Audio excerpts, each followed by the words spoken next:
study about electric motor.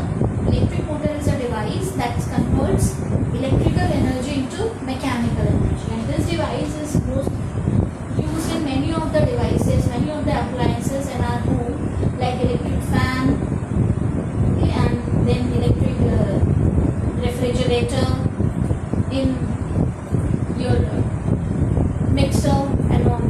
So it is a device that converts electrical energy into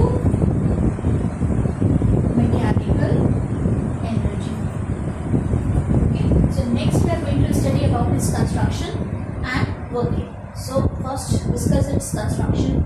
So in its construction we have different components, like initially we have a magnet, north pole and south pole. So this is the first component, which is known as the field magnet. It provides a magnetic field in which rectangular coil is kept. So here we have a rectangular coil A, B, C, D, and on this is a rectangular coil having a large number of turns on soft iron core.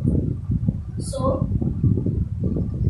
and this coil is known as armature. So this is the second component, and it is known as armature. Okay. So next is this armature. The ends of this armature are connected with two halves of the same metallic ring. So these are the two halves of same metallic ring, and these two halves are known as R1, R2, and they are called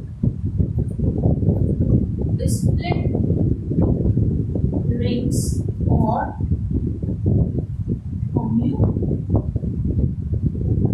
Why it is called commutator? Because they change the direction of current in this armature after every half cycle.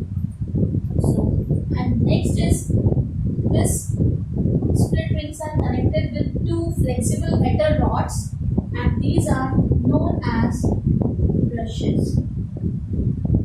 They constantly touch the split rings so that the current will continuously pass from the battery to the brushes to the armature. Okay, so they continuously touch the split rings. Now these brushes are connected with a battery and a pin.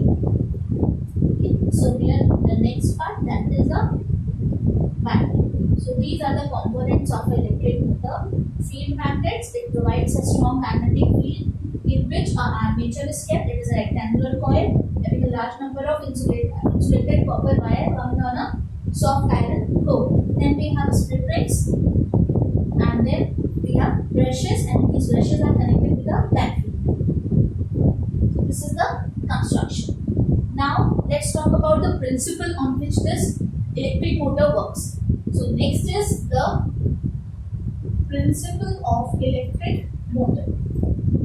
So its principle, you all know about the principle that when a current carrying conductor is kept in a magnetic field, then a force will act on it. You have studied about this force, that the value of this force is IBL sin theta. So here, whenever a coil, here we have a coil. So whenever we put a coil in a magnetic field, okay, if we have a current carrying coil kept in a magnetic field, then on this coil a torque will act. Okay, the couple force will act. Couple force now that two equal and opposite forces that is known as, that will act at some distance, that will form a couple. So here we have two equal and opposite forces that will act on this armature at some distance. So that will form a couple. And due to the torque of the couple, torque means the rotating effect of force. Suppose we have this armature. This is your rectangular armature, and in this armature two equal and opposite forces are acting. So one force at this point arm which is inward and one force at this arm which is outward. So what will happen? It will start rotating. So this rotating effect of a couple is known as torque. So whenever a current carrying conductor is kept in a magnetic field, coil is kept in a magnetic field, then a couple force will act.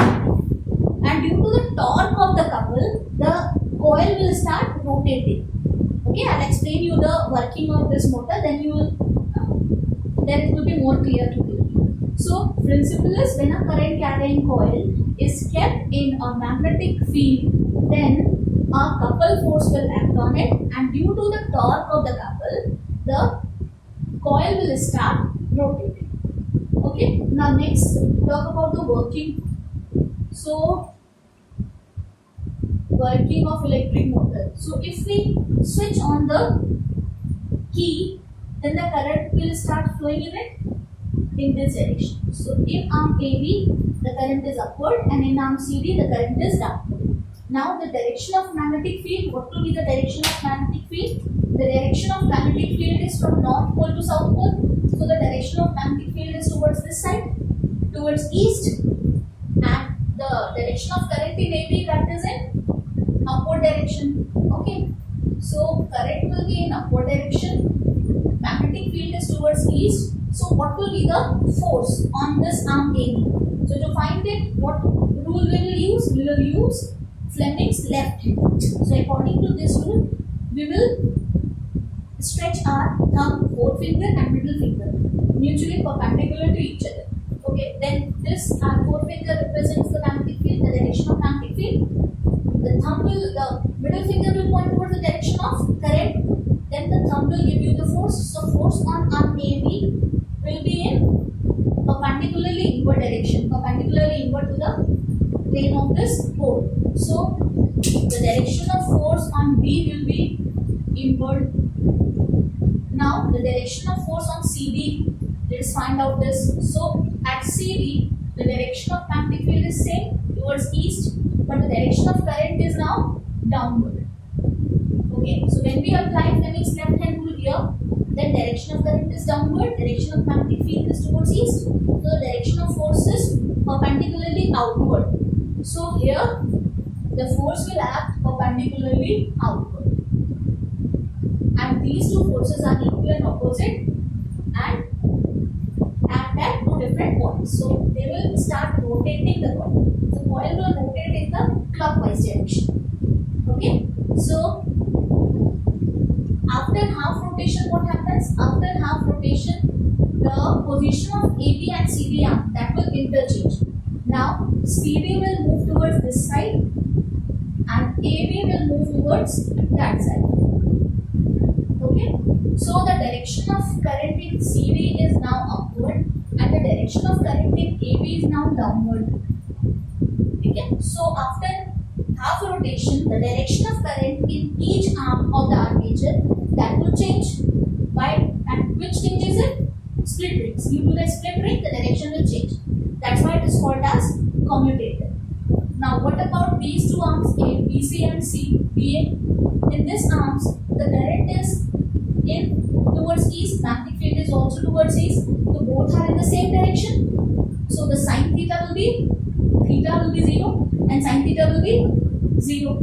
That's why when current and magnetic field are in same direction, then no force will act on it. So in this arm and this arm, no force will act. Only AB and CD, on these two arms, the force will act. So now after half rotation, AB and CD will change their position. Now the force on CD will be inward and force on this arm AB will be outward. So again it will rotate in the same direction. This process continues and the armature will keep on rotating in the clockwise direction. So that is the working of an electric motor.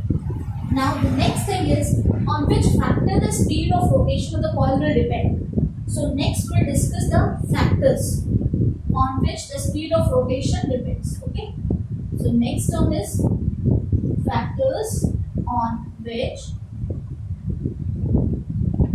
speed of rotation will depend. So the speed of rotation of the armature or a motor depends on 4 parameters. There are 4 parameters which affect it. What are these parameters? The first parameter is we can increase the speed of rotation by increasing the current. First factor is current. If we increase the current, then the speed of rotation will increase. Second term is area of armature. If we increase the area of armature, then again the speed of rotation of the motor will increase. The third factor is the magnetic field. It is the magnetic field. If we increase the magnetic field, it will make more strong magnet here, then the speed of rotation of the coil will increase. So that is the third factor. And the fourth factor is number of turns in the armature. If we have more number of turns in this armature there is a large number of turns on this soft iron core. So in this, if number of turns will increase, then also the speed of rotation of the coil will increase. So these are the 4 factors on which the speed of rotation of the motor will depend. So this is all about the construction, working and the factors. Okay. So most important things that you have most of time asked, that what is the function of split rings. So function of split rings is to change the direction of current in each arm after every half rotation. What is the function of these brushes? Function of the brushes are to provide continuously flow of current into the armature. Okay, so they continuously touch the rings so that the current will continuously pass through. So these are the very important terms. The diagram also. Practice these diagrams and learn all the topics. Okay. Thank you.